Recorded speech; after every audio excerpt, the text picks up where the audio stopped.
আজ গোটা রাজ্য সমেত পুরো দেশ তোলপাড়, এমনকি সারা বিশ্ব তোলপাড়। একটা ঘটনা আমাদের এই রাজ্যের বুকে আমাদের পায়ের তলার মাটি নাড়িয়ে দিয়েছে। কি সেই ঘটনা কাউকে নিশ্চয়ই বলার দরকার পড়বে না। আমরা সবসময় নারীদের সম্মান, নারীদের ক্ষমতা এইসব নিয়ে কথা বলে এসেছি। আজকে একজন নারী তার কাজের জায়গাতেই আক্রান্ত এবং মৃত। কাদের দ্বারা আক্রান্ত? আমাদেরই মতো কিছু পুরুষের দ্বারাই, এবং তার পিছনে হয়তো আরও কোনো নারীর মদতও আছে। আজকে এই ঘটনাটা এত নাড়িয়ে দিল কেন বলুন তো? দেশে বিভিন্ন রাজ্যে এই ঘটনা তো অহরহ ঘটে চলেছে। আমরা প্রতিবাদ করছি, মুখে বলছি, কেউ করছে কেউ করছে না, কিন্তু ঘটনা তো ঘটেই চলেছে। নারীর সম্মান নিয়ে ছিনিমিনি খেলা চলছে। কিন্তু নারীর কি নিজস্ব কোনো ক্ষমতা নেই যে এই অন্যায়ের বিরুদ্ধে রুখে দাঁড়ানোর বা এই অন্যায়ের প্রতিবাদ করার? হ্যাঁ, আছে, আর সেটাই দেখছি আমরা। কিন্তু আর একদিকে দেখুন এই নারীরই ক্ষমতার অপব্যবহার, যেখানে সে তার ক্ষমতার অপব্যবহারের মাধ্যমে পুরো নারী জাতিকে কলঙ্কিত করছে। প্রচুর নারী আছে এরকম যারা তাদের ক্ষমতার অপব্যবহার করে। তারা ক্ষমতার ব্যবহার নিজেদের স্বার্থে করে। এই ভিডিওটাতে আজকে আমরা দেখব যে নারীর অ্যাকচুয়ালি ক্ষমতাটা কী, সে কি পারে আর কি পারে না, তার কি করা উচিত আর কি করা উচিত না। ভিডিও শুরু করার আগে সবার কাছে অনুরোধ থাকলো, যদি ভালো লাগে লাইক করুন, শেয়ার করুন, কমেন্ট করে জানান, চ্যানেলটাকে অবশ্যই সাবস্ক্রাইব করুন, আর পাশে থাকা বেল আইকনটা অবশ্যই প্রেস করে দিন, যাতে নতুন ভিডিও আপলোড হওয়ার সাথে সাথে আপনার কাছে নোটিফিকেশান পৌঁছে যায়। আমরা ছোটোবেলা থেকে দেখে এসেছি মায়েরা নিজেদের অনেক কিছুই তারা ত্যাগ করে এসছে শুধুমাত্র সংসারটাকে ঠিক রাখার জন্যে, এবং ম্যাক্সিমাম পুরুষই নারীকে সেই চোখেই দেখে এসছে যে নারীর ক্ষমতা সংসারে, বাইরের ব্যাপারটা সামলানোর তাদের ক্ষমতা নেই। এই মিথ দিনের পর দিন ভেঙে এসছে এবং এখনও ভাঙছে। পুরুষের সঙ্গে কাঁধে কাঁধ মিলিয়ে একই কাজ তারাও করতে পারছে যেটা একজন পুরুষ পারে। কাজের জায়গা সামলাচ্ছে, সংসার সামলাচ্ছে, বরঞ্চ অনেক ক্ষেত্রে পুরুষদের থেকে বেশি সামলাচ্ছে। কেন? আমরা দুর্গাপুজোর সময় দুর্গা মায়ের কাছ থেকে আশীর্বাদ চাই যে আমায় তোমার মতো শক্তি দাও। মা কালীর পুজো করি, হে মা অন্যায়কে ধ্বংস করো। কেন? তারা তো নারী শক্তি। তাহলে সেই নারীদের মধ্যে সেই শক্তি আছে। এবার সেটাকে কে কীভাবে ব্যবহার করছে তার উপরে ডিপেন্ড করবে আমাদের সমাজ। আজকে যে মেয়েটির জীবন শেষ হয়ে গেল, যার জন্যে আজকে নারী পুরুষ নির্বিশেষে সবাই আজকে পথে নেমেছে, যদিও তার মধ্যে অনেক রাজনৈতিক ব্যাপারও আছে, কিন্তু স্বতঃস্ফূর্তভাবে অনেক মানুষই আজকে রাস্তায় নেমেছে, বিশেষ করে মহিলারা রাত জাগছে। তারা বুঝতে পেরেছে একজন নারীর কাজের জায়গাতে সে কতটা অসুরক্ষিত। কিন্তু এরম ঘটনা তো আগেও ঘটেছে, এই ব্যাপারটাতে কেন? তার কারণ এই মেয়েটি অন্যায়ের প্রতিবাদ করেছিল, এবং সেই প্রতিবাদের খেসারত তাকে দিতে হলো তার জীবন দিয়ে। এটা মানুষজন মেনে নিতে পারছে না, এবং হয়তো তার এই অবস্থার পিছনে অন্য কোনো নারী বা নারীদের হাত আছে। সংবিধান থেকে শুরু করে দেশের আইন আজকে নারীদের পক্ষে দাঁড়িয়েছে। বিভিন্ন আইন তৈরি হয়েছে নারীর অধিকার সুরক্ষিত করার জন্য, এবং অনেক ক্ষেত্রে সুরক্ষিত হচ্ছেও। কিন্তু তারপরেও দিনের পর দিন এইভাবে নারীদের যেভাবে অত্যাচার সহ্য করতে হচ্ছে সব জায়গাতেই, এটা তো নারীর প্রাপ্য না। নারী তো মা জাতের, জন্ম দিচ্ছে একটা পুরুষকেও একটা নারীকেও। সে না থাকলে পুরুষও জন্ম নিতে পারবে না, অথচ তারই আজকে এই অবস্থা।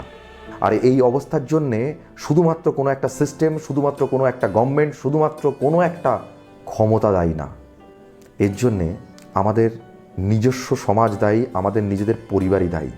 তার কারণ একটা মেয়েকে ছোটোবেলা থেকেই শেখানো হয় তুমি নারী, তুমি মেয়ে, তোমার এই জিনিসগুলো মানিয়ে নিয়ে চলতে হয়। কিন্তু তাকে এটা বলা হয় না যে তোমার কী কী ক্ষমতা আছে যেগুলো তুমি অবশ্যই প্রয়োগ করবে যদি তোমার সাথে কোনো অন্যায় হয়।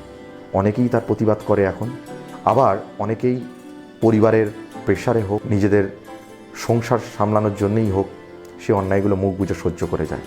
এই সহ্য যে করে যাচ্ছে তার জন্যেই যে সমস্ত অসামাজিক, যে সমস্ত খারাপ মানুষগুলো এই দুনিয়ায় আছে বা আমাদের সমাজে আছে, তারা আরও পার পেয়ে যাচ্ছে। কিন্তু সমস্যাটা কোথায় জানেন তো?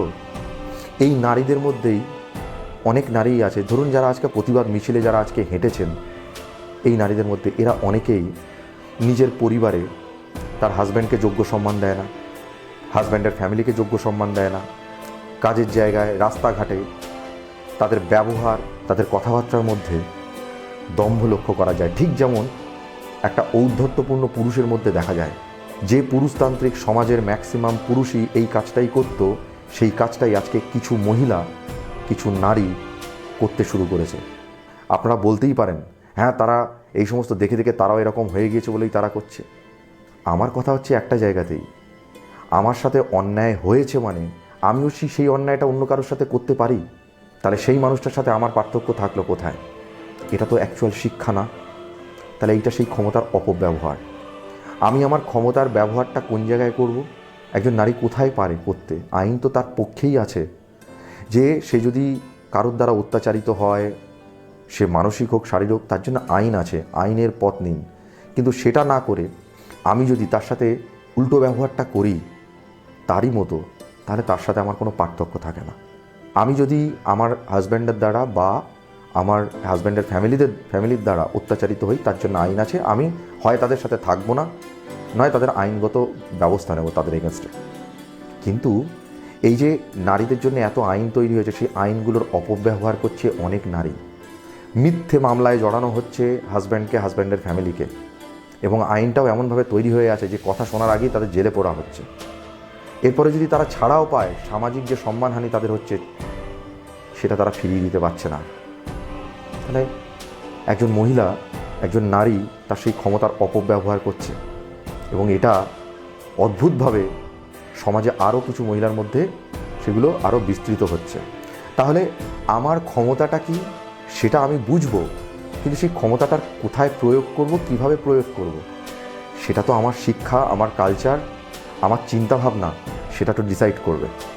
যারা আজকে রাস্তায় প্রতিবাদে নেমেছেন তাদের মধ্যে বুকে হাত থেকে সব মহিলাই কি বলতে পারবেন, বা আপনারা বলতে পারবেন এদের মধ্যে কেউ অন্যের ওপর অত্যাচার করে না? মানসিকভাবে হোক, শারীরিকভাবে হোক, নিজের ইমেজ ঠিক রাখার জন্যে অনেকেই তো আজকে আন্দোলনে নেমেছেন।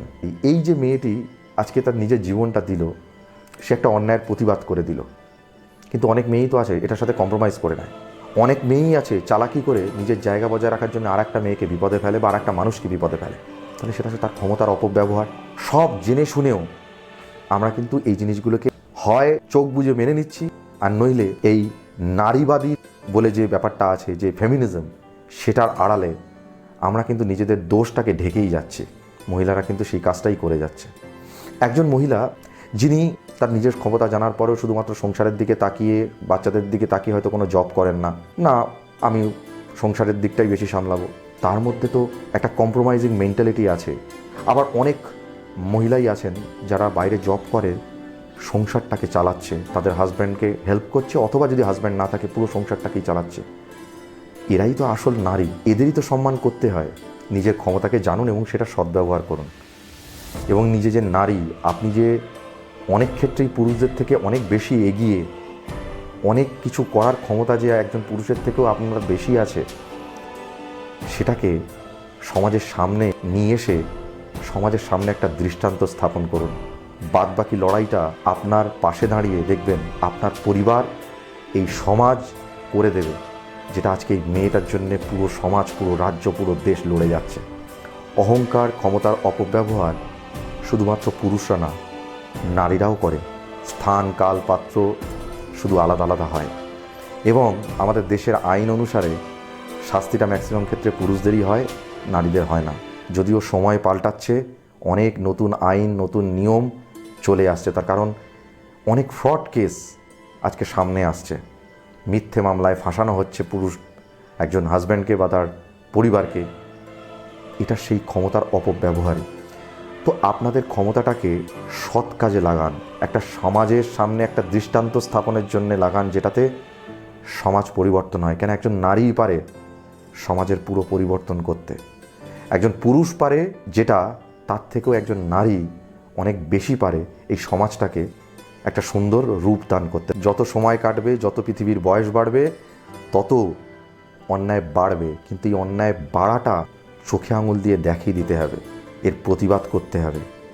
নারীকে তার ক্ষমতার ব্যবহার করতে হবে ঠিকভাবে, যাতে এই অন্যায়গুলো আর না হয়, অন্য কোনো নারীর সঙ্গে যেন এই জিনিসগুলো না হয়। তবেই নারী ক্ষমতার যথাযথ মূল্যায়ন হবে।